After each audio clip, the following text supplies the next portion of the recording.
All right. Are you good? Yeah. All right.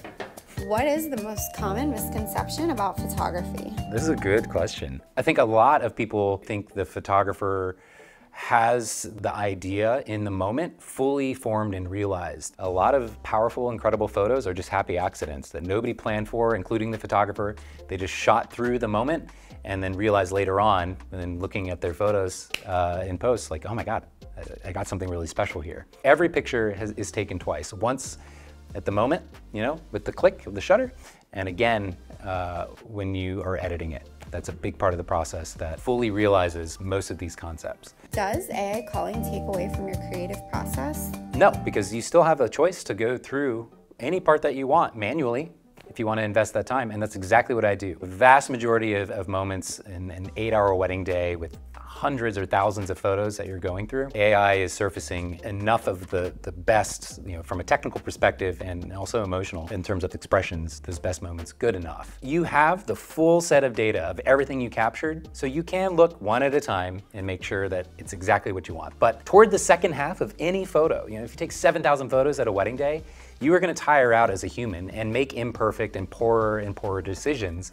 as time goes on. If you could use only one lens for the rest of your career, what would you choose? I primarily shoot prime lenses, meaning there's no zoom range, right? And my go-to is a 24mm and a 50mm. That is how I see the world.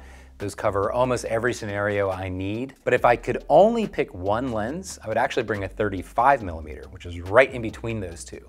I don't really like 35, but it is the perfect in between of getting some width to get like wider group shots if I need, but also a little bit more flattery on like a subject's body, I should say, with a little bit more context to the scene, but I can crop in camera to make it a 50mm.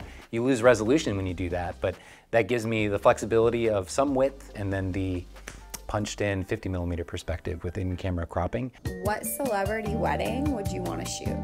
George Clooney married, I don't know who. That looked like a pretty fun wedding. And I did photograph George Clooney. I took his portrait a couple years ago. And then his wedding was maybe a year or two after that. And so I thought that would have been cool. And plus they got married in Italy, which is always a nice place to shoot, so. What photographer would you want to switch roles with? I think I would trend toward one of my favorite photographers, Nick Brandt, because he photographs fine art portraiture of wild animals in reserves in Africa. He gets insanely close to beautiful predators. His work is incredible. What is your top tip for post-production? When I import my images, Lightroom has the option to apply a preset during import. And so I always apply my kind of main preset to everything. Through the culling process, when I'm sitting there kind of making a first pass of what I want to maybe edit and deliver to my clients so that I am conditioned to see them as that starting point. Anytime I've tried applying a look, starting from zero, straight out of camera, to something applied,